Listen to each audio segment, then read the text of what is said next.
In this session, we shall recall how the uptake and transportation of mineral nutrients takes place within the plant body. See, you people know that water molecules, they are absorbed by the root hairs. See, this is the TS2 of root and these roots will be having thin thread-like structures arising from the epidermal cells of the roots. So if these are the epidermal cells, from these arises thin thread-like structures called as root hairs, and these root hairs are involved in the absorption of water.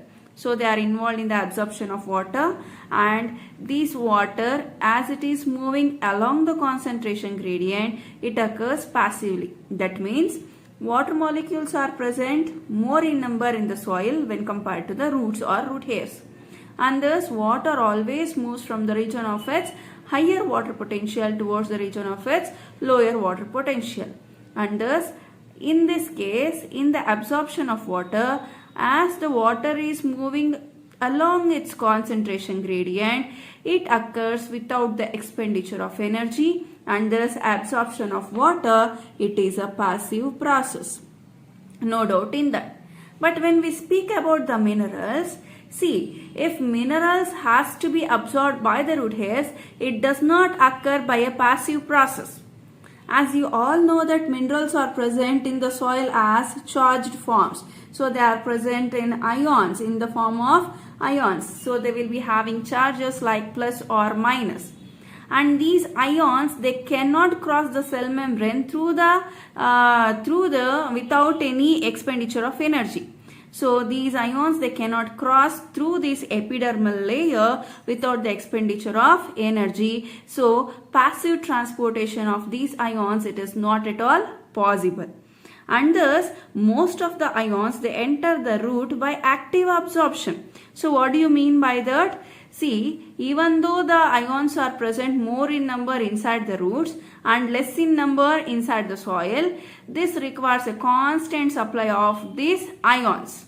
But there is the ion concentration. When we look at the ion concentration, so here inside the soil, here we can find the presence of lesser concentration of ions, whereas inside the roots, it will be having higher concentration of ions. And thus during the absorption of ions, it occurs against the concentration gradient. And as it is occurring against the concentration gradient, that is, the absorption of mineral ions takes place from the region of its lower concentration towards the region of its higher concentration. So if it should happen, what should be there? So active transport occurs. So it occurs with the expenditure of energy, and thus if the ions has to cross through the cytoplasm of epidermal cells, it occurs as a active process. So it occurs as an active process. Here transmembrane proteins will be present. With the expenditure of energy, these ions from the region of its lower concentration will be absorbed. It will be pumped into the region of its higher concentration. So now let us look how the uptake of these mineral ions takes place now. Okay, to make you understand that, I have written a diagram here.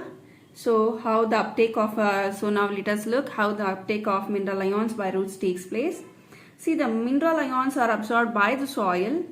So the mineral ions are absorbed from the soil by both active as well as passive processes. So passive as well as active transports occur.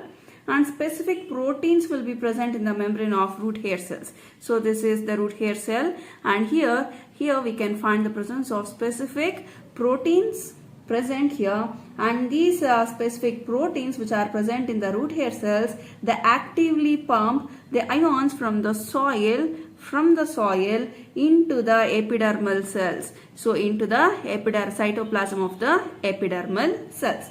And thus now these ions, by the process called as active transport, has now reached the epidermis. And then from here it should reach through the cortex, it will now reach the endodermis. But as you all know that endodermal cells, they will be also having many transport proteins present. So they will be having plasma membrane here, and here also we can find the presence of many transport proteins. And these endodermal cells transport proteins will not allow all the absorbed ions to enter into the xylem.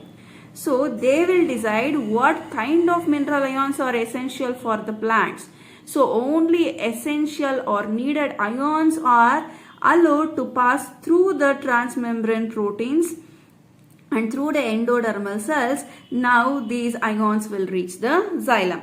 If these ions, certain ions are not allowed to pass through the endodermis, here they will not at all be transported inside the plants.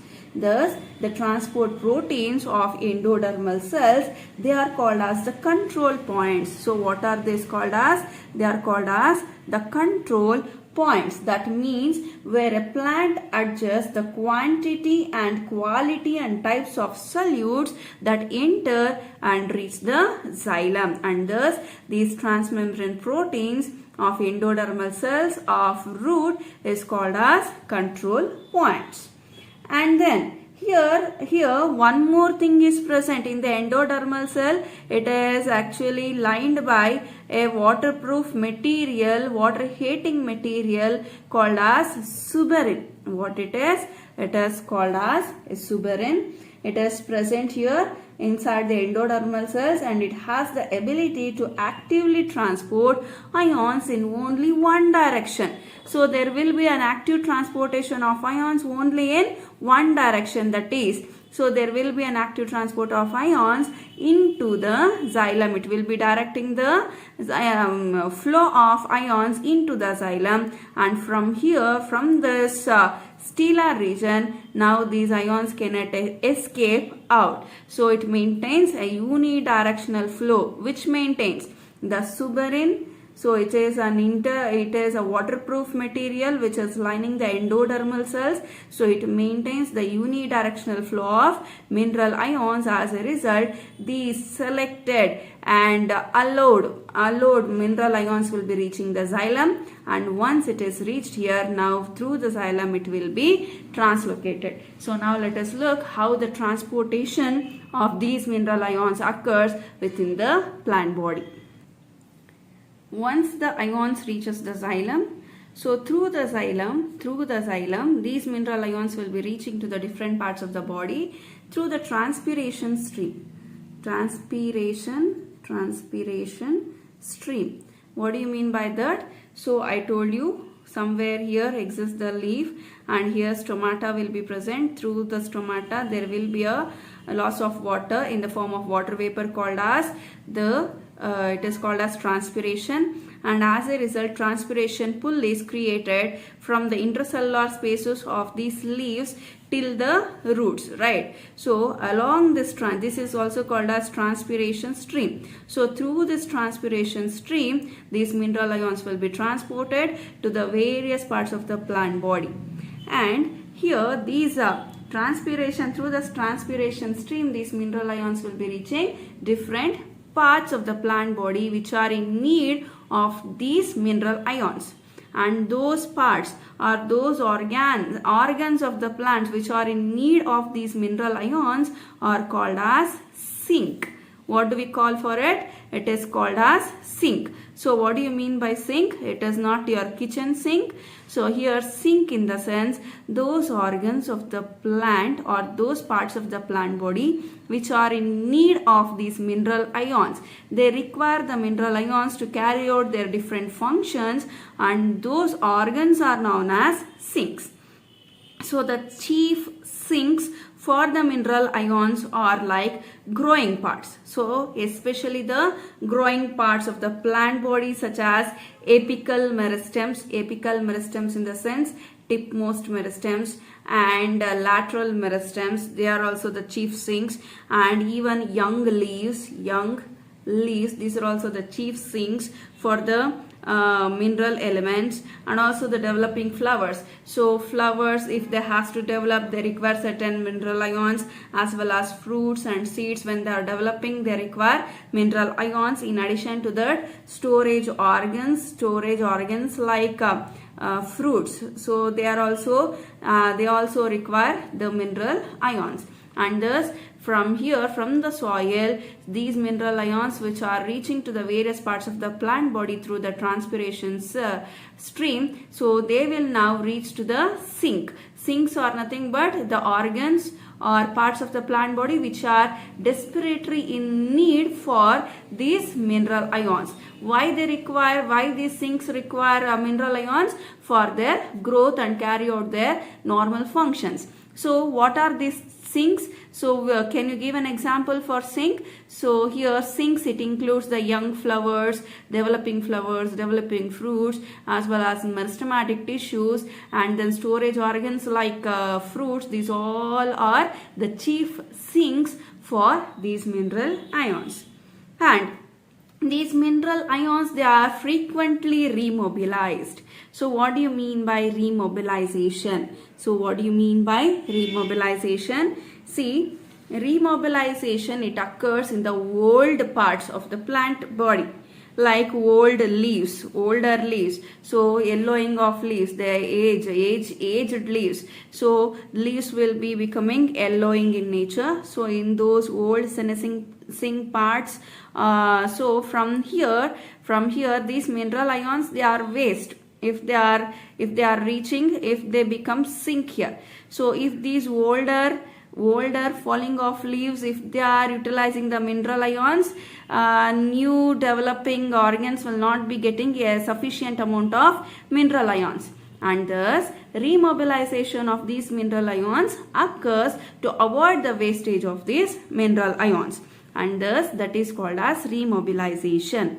And from the old senescing parts of the plant body, now these mineral ions, they will move from older parts to the young growing parts, like this may move to the apical meristems or young leaves or to the storage organs. So that is called as remobilization of ions. And the elements which are most readily remobilized from older to younger parts are like phosphorus, and then sulfur, nitrogen, as well as potassium, NPKs. So these are the mineral elements which are readily remobilized from the older senescing parts of the plant towards the young growing leaves or apical meristematic tissues. But structural elements like calcium, so these calcium, it cannot be remobilized because it is the structural compound. So it is attached, it is a structural compound, and thus the elements like calcium, it cannot be remobilized from these senescing parts. Apart from calcium, NPKs, that means nitrogen, phosphorus, potassium and sulfur, they will be moving from the aged leaves towards the young developing leaves, and as a result they will conserve the mineral ions, and thus the wastage of mineral ions is avoided here. Okay. And when we analyze the xylem exudates, so when we analyze the xylem exudates, so we can know that some of the nitrogen, so the sum of the nitrogen in xylem, it travels as inorganic salts or ions. So when we analyze the xylem exudates in the sense the xylem components, so we came to know that some of the nitrogen, it travels in the xylem. Some of the nitrogen, it travels in the xylem in the form of inorganic ions. But majority of the nitrogen is carried inside the xylem in the form of organic form, like amino acids. So amino acids, and these amino acids, they will be forming the proteins. So most of the nitrogen is it will be transporting inside the xylem in organic form as amino acid, and in inorganic form as inorganic ions. Okay. And then similarly, small amounts of phosphorus and sulfur are also carried in their organic form. So sulfur as well as phosphorus, they are also carried in their organic form. And in addition to that, some amount of exchange will be occurring in between the xylem and phloem. So there will be some amount of exchange occurs in between the xylem as well as phloem, and thus we cannot differentiate that xylem only carries inorganic nutrients and phloem only carries organic nutrients, which was believed traditionally. As there is an exchange of materials taking place in between the xylem as well as phloem, there will be the mixing up of elements, and thus we cannot come to a conclusion that xylem is always involved in the carrying of inorganic materials and this phloem always carries organic food materials. No, not like that. So both xylem as well as phloem, both the vascular conducting tissues, they are involved in the carrying of organic as well as inorganic components. Say for example, when we take up the nitrogen, so the transportation of nitrogen, xylem itself is carrying it in two forms, that is one in inorganic state as well as in organic state also. And also as there is an exchange of materials occurring in between these two, there will be a mix up of both organic as well as inorganic nutrients, and thus we cannot make a clear distinction and say categorically that xylem only transports inorganic nutrients. Okay. Now we shall discuss about the phloem transport, that is flow from source to sink. So what do you mean by phloem transport?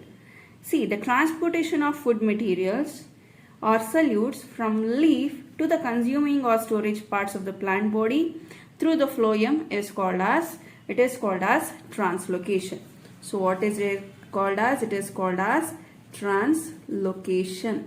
Translocation. So what do you mean by translocation? It is nothing but the flow of food materials from leaves to the storage parts is called as translocation. So those organs of plant which are involved in the synthesis of food, it is called as source. So what do you mean by source? So those organs of the plant which are involved in the production or synthesis of food by the process called as photosynthesis is known as source. Whereas the sink involves the organs which are in need of food materials to grow, or the storage organs like fruits or flowers which require food for their development. So those organs are called as sink. So those are called as sink. So here sink involves like roots or branches or flowers or fruits. These all are sinks because these cannot prepare their own food. So the food which is prepared inside the leaves will be transported to these organs through the phloem. So this process is called as translocation, and the site of food preparation is known as a source, and the site of food utilization is known as sink. So that is known as the sink. And here the sink and source relationship, it may vary according to the it may depend upon the seasons. So during summer seasons, source will be the leaves, whereas a sink will be the roots only. But when the leaves wither off during the winter season, that is during the early spring season, there will be no leaves present on the plants or trees. So under such circumstances, the source and sink relationship, it changes. So the storage organs like roots as well as fruits, they will be acting as source, whereas the branches and the site of leaf generation, so this area will be considered as sink, because as there are no leaves present, no photosynthesis will be taking place for the production of new food, and thus food which is already stored in the storage organs like roots will be remobilized through the phloem, and it will be reaching those areas as the new generation of leaves require energy. So this energy is again obtained from the storage organs. So now here during seasonal changes, the source and sink relationship, it may get changed. So usually source remains leaves, whereas leaves remains as a source, whereas storage organs remains sink, but it depends upon the change in seasons. Okay, so when we look at the transportation of food materials inside the phloem, so the translocation of food materials inside the phloem, it is bidirectional in nature. So unlike in xylem it maintains only unidirectional flow of water, whereas in case of phloem we can find the presence of bidirectional movement of food materials. Why? You people know that leaves are the storage organs, but during seasonal changes, see, during normal period, leaves will be preparing their own food, and from the leaves, the food materials will be flowing towards the roots. But during seasonal changes, from the roots, food materials will be flowing towards the site of leaves, and thus the flow of food inside the phloem is bidirectional in nature. It is bidirectional in nature. And then when we look at the composition of phloem sap, it contains water, inorganic as well as organic substances. So the phloem sap contains water, organic as well as inorganic substances, and the major organic compound is sucrose. So what is the major organic compound? It is sucrose. And along with that, other substances are also present, like glucose, fructose, proteins, amino acids, and growth hormones. Growth hormones are also present inside the phloem sap. Whereas inorganic elements like sulfates, phosphates, nitrates, and carbonates, potassium and calcium, magnesium, these are all the inorganic substances which are also present in the phloem sap. So phloem sap, it is also involved in the conduction of translocation of both inorganic as well as organic materials here. So this phloem is not only involved in the translocation of organic materials, in addition to organic materials like sugars, it is also involved in the translocation of inorganic materials like sulfur, potash, sulfates, nitrates, so like that phosphates. These are also transported in these phloem. Okay, so now let us see how the food materials inside the plants it is prepared, and how this prepared food material will be translocated inside the plant body. Okay, so that is called as the pressure flow or mass flow hypothesis. So what do we call it as? It is called as mass flow or pressure flow hypothesis, or it is also called as Munch flow hypothesis. So how do you define the pressure flow hypothesis? See, the mechanism of translocation of sugars from source to sink is through the phloem is called as pressure flow hypothesis, or even it is also called as mass flow hypothesis, or even it is called as Munch flow hypothesis. Why it is called as Munch flow hypothesis? Because this was first proposed by Ernst Munch. It was first discovered by Ernst Munch in the year 1930. And thus this is called as Munch hypothesis. Whereas it is called as mass flow hypothesis because sugars will be translocated in the bulk or mass, and thus it is called as mass flow hypothesis. And this flow of sugars is based on their pressures, and hence it is called as pressure flow hypothesis. And according to this hypothesis, the organic substances moves from the region of its highest osmotic pressure towards the region of its lowest osmotic pressure. So from the region of its highest osmotic pressure towards the region of its lowest osmotic pressure in a mass flow due to turgor pressure. So what do you mean by that? So let us know what it is. So before going to this, let me tell you one more thing.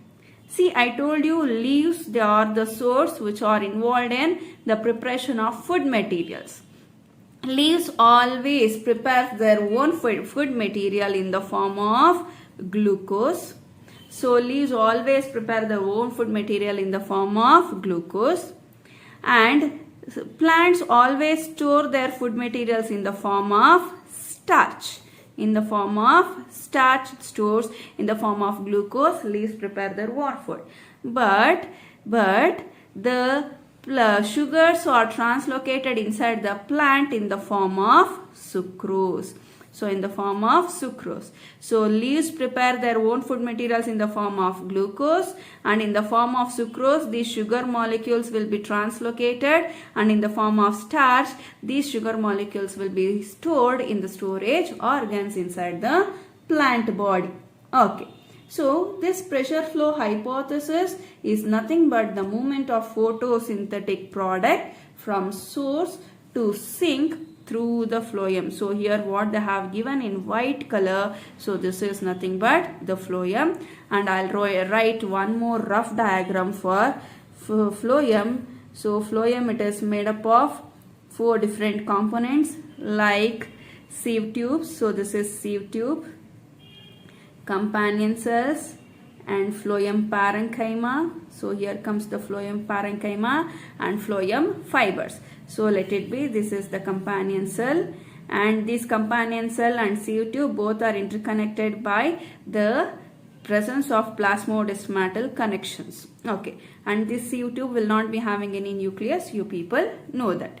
Okay, so here glucose, which is synthesized in the leaf by photosynthesis, is first converted into sucrose, because glucose, it is not stable at all to translocate through the plant to the length of the plant body.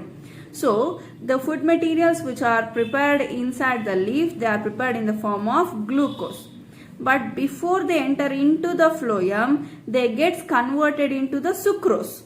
So once these sugar molecules gets converted into the sucrose, so what happens is this sucrose is now moved into the companion cells. So now this sucrose from the leaf, it will be moved into the companion cells, and then into the sieve tubes, by active transport. So here I'll write this leaf and assume this as midrib. So this midrib will be having the phloem. So food material which is formed in the form of glucose is converted into sucrose, and the sucrose is loaded inside the companion cells, and from here it is now loaded into the sieve tubes. And this process of loading of sucrose into the sieve tubes is called as vein loading. What do we call it as? It is called as vein loading. So once the sucrose enters into the sieve tube, due to the accumulation of more and more sucrose inside the sieve tube, it results in the formation of hypertonic solution. What do you mean by hypertonic solution? See, when we go on adding more and more sugar to the water, what happens to the water concentration? Water concentration decreases and solute concentration increases. In the same way, when more and more sucrose is going on loading inside the sieve tubes, it results in the formation of a hypertonic condition inside the phloem. So this results, as a result, the water which is present in the adjacent xylem. So here xylem will be present. So water molecules which are present in the adjacent xylem, now it will move into the sieve tubes, and thus I told you previously there will be an exchange of materials between the phloem and xylem. So in this case what's happening? Due to the formation of hypertonic condition inside the sieve tube of phloem, adjacent to this there will be the presence of xylem. So from the xylem, water will be entering into the sieve tubes to lower this solute potential inside the sieve tube. So that what happens? By osmosis, as the water enters, it sets up a water potential gradient which facilitates the mass movement in the phloem. So as water enters inside, it sets up the gradient and thus the mass movement of food materials is facilitated. And now the food materials may move downwards or even upwards. It all depends upon the source and sink relationship. Okay, so now as osmotic pressure must be reduced, at the sink, what happens again? Due to the as this food materials now reaches the sink. Say for example, this is the cell root. Assume this as a cell of root. So as this reaches the food materials, what is that? So sink, cells of sink. So now at the sink, this sugar molecules has to be released. So now what happens is, now this food materials will be released into the cells of the roots. So now what's happening? At the sink, the sugar molecules must be released into the cells of the sink. As a result, these sugar molecules which are present in the sieve tubes must be reloaded inside. It should be unloaded into the cells of sink again by active transport. That is, at the sink side, the sugar molecules which are present in the sieve tube. So now from here it will enter into the companion cells through active transport, and from companion cells sugars will be dropped into it will be reaching the cells of these roots or sink. And thus as soon as sugar molecules are it has been reached the cells of sink and it has left the phloem, inside the phloem that hypertonic condition it decreases. As a result, osmotic pressure also decreases. So when osmotic pressure decreases, this water which is present in excess inside the phloem, now it has nothing to do with excessive water, and thus again water which is present in the sieve tubes excessively, now again it will return to the xylem at the sink site, and the process of removing of the sugars from phloem into the sink cells is called as Vien unloading. It is called as Vien unloading. So it is called as Vien unloading. Okay, so this is all about the mass flow hypothesis. We shall now look at one more experiment to demonstrate phloem is only meant for the translocation of food materials. And to demonstrate that experiment, we will be conducting an experiment named as ringing or girdling experiment. And for this experiment, we are going to take 2 healthy potted plants. And in this, what we will do is a ring of bark up to phloem will be removed. So in one plant, what we will do is we will scrape off the phloem up to the bark. Why? Because phloem is present on the outwards, whereas xylem is present towards inwards, and thus phloem is removed carefully here. And this process of removing of tissues in the form of a ring is called as girdling. So that is called as girdling. If we leave this plant like that for a few weeks, what happens is, after a few weeks, if you people observe this portion of plant, so this top portion of the plant, it will be swollen. So what will be happen to this top portion of this bark removed portion? So it will be swollen, and due to the chemical analysis of these tissues in the swollen part, it showed the presence of more amount of food materials. So when they analyzed the components of these tissues by taking and analyzing, then they came to know that this part of the stem, it has accumulated more and more more and more food materials. Why it has been accumulated here only? Because after this the bark has been removed, that is phloem has been removed, and thus food materials which are synthesized from the leaves through the phloem has now reached till here. But if the stem was normal, it would have reached to the roots. But here we have removed the phloem, so there is a disconnection occurring, and thus all the food materials will be settling here, and thus this portion will be swollen. It will be swollen, and thus material could not take place below the girdle due to the removal of phloem. And thus this experiment clearly says that phloem is the pathway for the translocation of solutes. That is, it is the pathway for the translocation of food materials.